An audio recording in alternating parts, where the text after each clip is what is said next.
Chapter 18. Highlands and Lowlands. Ethiopia always fascinated me. It has a wonderful profusion of almost every form of African tree, flower, and vegetation. In complete contrast to the flat Sudan, its mountains rise up from a great moat of desert and swamplands, like a mighty, inaccessible fortress. The vast highlands are a huge volcanic plateau, with striking conical mountaintops and enormous isolated blocks of rock. They are cut through by deep river valleys and ravines, with chasms dropping thousands of feet. The whole country could have been designed to hinder travel and access. It seems to cry out, "You shall not pass." In many parts, surface travel is possible only by foot, pack horse, donkey, mule, or, in certain regions, camel. This has made it very difficult to reach many of the inhabitants. Even if they are reached, it can still be difficult to continue to live safely amongst them, given their virtual isolation from the outside world. The people of Ethiopia differ widely. The Sudanese Arabs used to call the country Balad al-Habish, land of the mixed peoples. In the 1950s, many tribes were still so inaccessible that neither central nor provincial governors could administer them. In some cases, particularly in the south and southwest, even their locations were scarcely known. If Ethiopia as a whole was one giant fortress, each of these tribal locations was a mini-fortress, hidden in the mountains, lost in the forests, inaccessible in the swamps, or unsought in the fiercely hot lowland deserts. The Masengo, to take a single example, had never been accurately located, and their language was unknown. They generally kept to their own area. None had ever visited Addis Ababa. Subject to many tropical diseases, they lived in fear and superstition, in the darkness of the deep rainforests, and even more, in the darkness of domination by evil spirits. Century after century, they had remained in gloom. "We've got a pilot for Ethiopia," I told Phyllis one January day in 1960, when I came home from the Woodford office. "I've had a letter from Grady Parrott about an American couple, Bob and Betty Hutchins, who've been serving with Australian MAF in New Guinea for 7 years. He told them about our need in Ethiopia. Didn't expect them to be very enthusiastic, but they were. They're ideally qualified for Ethiopia. Bob's flying experience is just what we need. He's had about 7,000 hours in New Guinea. What could be better?" MAF supporters responded to the challenge, and funds for a plane built up within 7 months. Compared with most people, the Hutchins received visas to enter Ethiopia miraculously fast. By November, they were there. "Have you just arrived in Ethiopia?" an old-time missionary asked Bob and Betty at the SIM guest house in Addis Ababa. "Do we really need a plane here? We've got along all these years without one." Then he added jokingly, "If you fly me, I won't have any good stories of long muleback journeys through the mountains. What will I tell my supporters?" Bob and Betty found some of their other initial contacts and experiences equally discouraging. Difficult Amharic language study had to be rushed because of their need to get the new programs started. Then there were the repeated visits to government departments to get permissions, involving tedious waits to meet the right officials. There seemed so many restrictions. It was a relief, after some months, to move down to Jimma, 150 miles southwest of Addis Ababa, where SIM allowed them to use one of their houses. We felt this would be the best base, as it was central to the American and European missions who had requested our help. Bob was soon in action, though not yet providing flights. As in the Sudan, finding airstrip sites was the first requirement, and he travelled out on muleback, week after week, to locate suitable places. When they were cleared, he returned the same way to inspect them. Only after that would he be ready to fly in and make trial landings. As soon as the Cessna 180 for Ethiopia arrived and was assembled in Nairobi, Bob flew it back to Jimma. Flying started at once, alongside the search for more airstrips. Enthusiasm for MAF was mounting. Even those who'd first questioned the value of a plane were now very happy to have it, Bob told me later. Right from the beginning, medical work and emergencies featured strongly in the flying. Sometimes, in the absence of airstrips, Bob dropped medical supplies from the air. At other times, where there were places to land, he carried missionaries to outlying areas to hold clinics amongst the tribespeople. Previously, the long distances and shortages of medical staff had severely restricted such help. Now, it could be provided on a regular basis because so much travel time was saved. On a visit to one of the newly cleared airstrips, a big crowd gathered. The missionary used the opportunity to preach on the words of Jesus. "I am the way, and the truth, and the life." When he had finished, one of the leaders of the people, an old man, stood up and said, "We are happy that you can come here. We have brought our children. Teach them and heal them. It is true what you have said. Our old people are all gone. We do not know where they have gone. They are lost. Now you have told us of God and of his place, heaven. It is good. Teach our children. Come back." Jemu was a mountain outstation. The missionary who visited there came from a well-established mission station, 15 minutes flying time away. He wanted an airstrip at Jemu itself, so Bob trekked in and selected a site. Since the missionary concerned was an experienced ex-military pilot, it was left to him to clear it. On the first flight in, Bob carried only cargo. It was a one-way strip. You could land only in one direction, up the steep slope.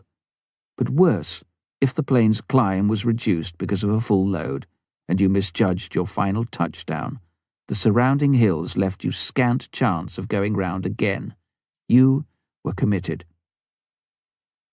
Bob landed successfully, but didn't like the strip. There were still several rolling humps in it. He unloaded his cargo and then flew over to the main mission station and found the missionary. "I'm sorry the strip isn't ready for regular use," Bob told him. "We've got to get rid of those humps." "Let's fly back right now," suggested the missionary. "Then you'll be able to show me exactly what needs doing." They headed back. Just as Bob came into land, a dog, chased by a number of Ethiopians, dashed across the strip. In spite of the difficulties, Bob managed a very tight go-around. On his second approach, he touched down further along the strip, beyond where the people and dog were still standing. Suddenly, the aircraft's wheels hit one of the humps. The plane bounced. Before they knew what had happened, it was on its back. They both scrambled out safely, but the new plane was extensively damaged, beyond any possibility of repair on the spot. It would have to be taken apart and carried for weeks over rough mountain trails. Even then, where could it be repaired and rebuilt, and who could do it? It was a very low point for Bob and Betty. Bob blamed himself for what had happened. The plane was out of action just as missions were beginning to rely on it. It was a disastrous beginning. When I heard about it, I could really understand how Bob felt. Memories of the Gemini crash and of how we felt then came flooding back. This time, a solution came quickly. Missionary activity was being restricted in Sudan. Our 2 planes there could no longer be fully used. One of them was loaned to Bob, and the Ethiopian service continued. As the work expanded, however, the pressure on Bob and Betty intensified. Visits to Africa had now become a regular part of my work. In November 1961, I arrived in Khartoum at the start of a 6-week tour through the 3 fields, Sudan, Ethiopia and Kenya. On my flight to Addis Ababa, the Ethiopian Airlines plane had a large group of Russian passengers. As we got off the plane, I stood by for a moment to watch them disembark. I couldn't help being aware of the struggle for the soul of Ethiopia. In very general terms, well over a third of the Ethiopians were Amharas and Tigrinya, a people of Semitic origin and mostly members of the ancient Ethiopian Orthodox Church. Approximately another third, mainly in the north and east, were Muslims.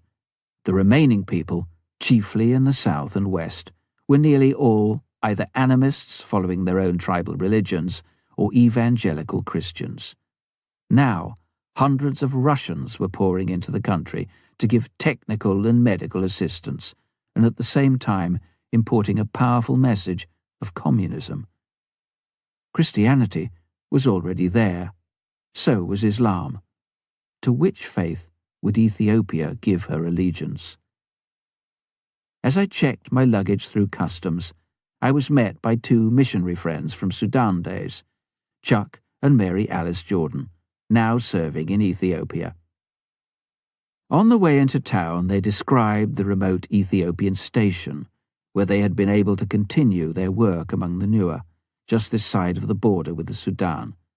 They told me how much they depended on MAF to get in and out of their distant centre. After a day in Addis Ababa, I went down to see the Hutchins at Jimma. For 10 days I accompanied Bob on his flights.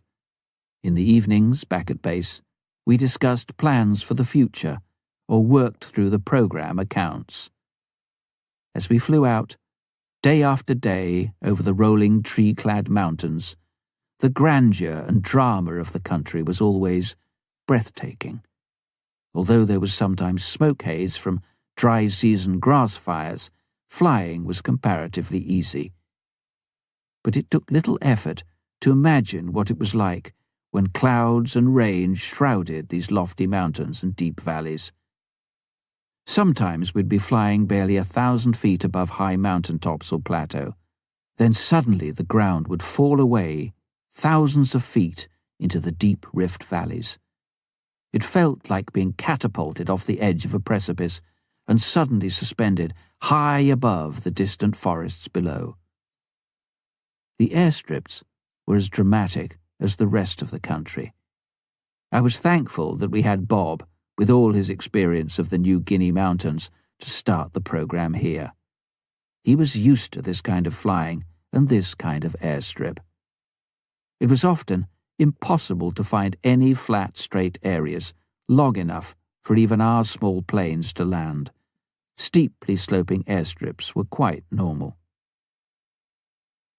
Landing at one of those ascending strips, I watched with appreciation the way Bob handled the plane. We made our final approach over a ring of green hills, touching down accurately at the bottom end of the strip. As soon as the plane was on the ground, Bob gave the engine almost full power to carry it up the steep incline. At the top, he closed the throttle sharply, and we stopped on a small, levelled area. Good judgment and precise timing were essential for safe landings in such conditions. The country and the airstrips were not the only unusual features. The people who lived in these remote regions were very strange to us too. At one airstrip in wooded mountains, we landed among the Surma people. When we first flew over, the men, painted in white powdery ash, were fighting a dangerous mock battle with 6-feet-long staves all over the landing area. They stopped and moved away to let us land. It was then that I noticed the women. They had brown clay discs between 6 and 10 inches across, cut into and distending their lower lips. I was startled, but I had to recognize that their normal traditions were different from mine. After all, I was as strange to them as they were to me. They couldn't imagine life without either the fierce stick fights of the men or the large lip discs that made their women so distinctive. We flew over another heavily wooded district.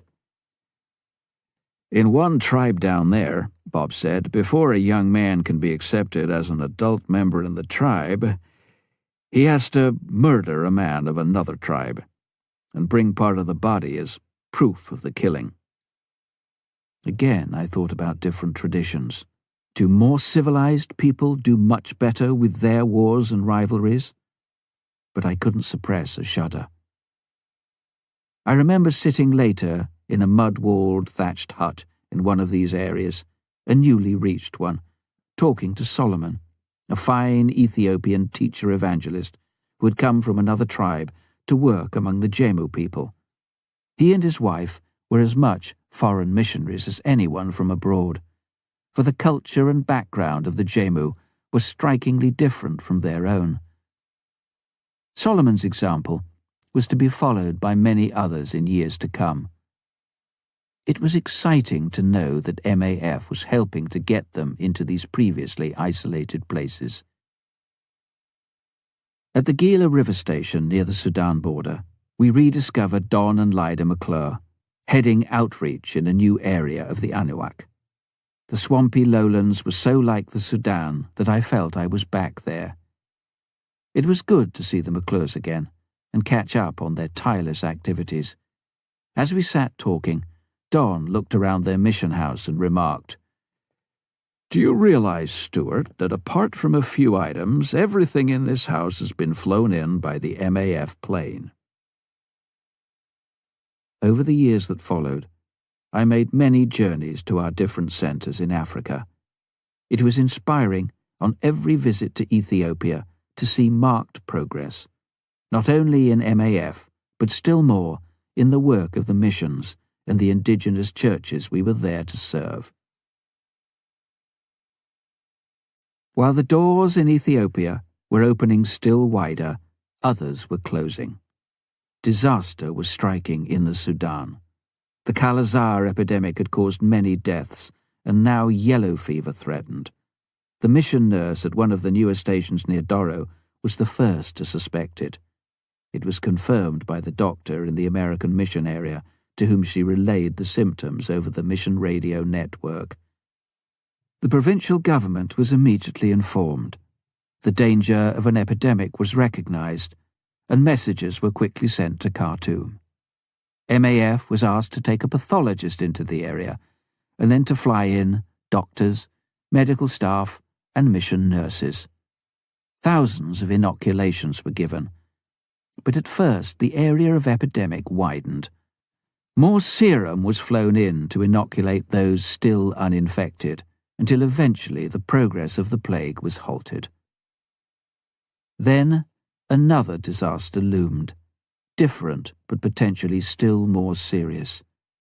Bitter fighting escalated between northerners and those southerners who wanted autonomy. The northern Arabic newspapers again suggested that missions were stirring up trouble. Islamic fundamentalists naturally wanted missions out of the way. "Only one Dinka station will be left open. All the others, including Mulut and Abayat, are closing," one missionary reported when she visited us in London. "The northern government is taking over dispensary work throughout the south. They no longer want the missionary nurses there. Work permits are not being renewed, and some are being asked to leave." Gradually, the government further limited the work of missions. Direct Christian work was curbed, medical and educational projects taken over. Eventually, the Missionary Societies Act ruled that all religious workers must get a license from the government. It put severe restrictions on the national church, as well as foreign missionaries. The Sudanese church had been firmly planted in the Malakal area among the Shilluk, at Akobo and beyond among the Anuak, at Nasser and in the surrounding region among the Nuer. At Doro, the Maban had appointed church elders. At Shali el-Fil, the Uduk church was strong and thriving, with a godly pastor. At Malut, 2 pastors to the Dinka had been ordained, and in the Nuba Mountains to the west, a strong church existed, with good leaders. Further south, among the peoples of Equatoria and Bahr el-Ghazal, the church was well and widely established. MAF had played a part in much of this. Suddenly, the Minister of the Interior announced, "All missions are to be expelled." In most cases, the missionaries were given only a few days to leave. Doro now had a crowded and well-equipped hospital, a leprosy settlement, and educational work with literacy classrooms. All were closed. At Shali el-Fil, we'd been flying in copies of the newly translated Uduk New Testament. Uduk Christians took them and distributed them throughout the tribe. The last words the missionaries heard as they drove off amidst the dust of the dry season road were the Uduk Christians singing a hymn. "I have decided to follow Jesus. No turning back, no turning back. The cross before me, the world behind me. No turning back, no turning back." What the words were to mean for the Uduk was yet to be seen. So it was that across the southern Sudan, with similar scenes of drama and sadness, stations were emptied one by one. Some missionaries had 36 hours to pack and leave, others only half an hour. Some friendly government officials regretted the evacuation order. They were impressed by the good spirit of the missionaries. One missionary wrote, "After all, we were guests of the Sudan. These happenings show the wisdom of always having a minimum of possessions." The MAF program there had already been slimmed down. Gordon and Jean Marshall had transferred to Kenya. 1 plane and just 2 families were left. John Ducker from the UK was pilot, and Hugh Beck from Canada was engineer. The intense work and the political and climatic pressures over the months had been very wearing. Needing a holiday, the 2 families flew down to Nairobi. They had scarcely arrived when they heard of the Sudan expulsion order. MAF was included, with only 7 days to clear up and close down the entire operation. This involved our base at Malakal, our hangar, workshop, spares and equipment at the airfield, and our fuel stocks spread throughout the country. It wouldn't have been wise to take the MAF plane back to Malakal. It might have been impounded. John and Hugh returned there by commercial airline, together with Gordon. They held a large auction at the hangar, selling off most of the movable property and personal effects. The provincial government was sorry to see MAF go, and the governor expressed his appreciation of our service. The chief of police gave a dinner for the 3 men before they left. As Gordon, John, and Hugh finally drove away, our faithful Sudanese helpers, some of whom had been with us for over 8 years, stood around weeping. "They looked like lost sheep," reported Gordon. "We were weeping too," he admitted. "It was a hard parting." It was March 1964. John joined Gordon in Kenya. Hugh went to Jimma to work as engineer in the Ethiopian program. In the Sudan, as the political deterioration accelerated, many southerners fled into Ethiopia, Uganda, or Congo. Others made raids on government posts manned by northerners. This, in turn, provoked a campaign to subdue them. Many, including Christians, were imprisoned. Army units throughout the south became increasingly active, and anyone resisting was jailed. At Akobo, The Anahuac village elders were accused of hiding rebels. All the men in another Anahuac village were similarly accused and shot. Southerners who were literate, wore clothes, had held a government job or worked with any commercial firm were particularly suspect and liable to be killed. Thousands died. Nua, Anahuac, Shilluk, Dinka, and others escaped by fleeing across the Sudan's borders. At Juba, a whole church congregation was machine-gunned. Near Malakal, the American mission station at Doleib Hill was burnt down. At Malut, a Sudanese pastor called Gideon, working among the Dinka, was charged with assisting the rebels. The army found the list of church members. "These are rebels you are helping," they asserted. He and his 4 church elders were shot, and their bodies flung into the Nile. The great river silently witnessed another sad episode in the Sudan's long and tragic history.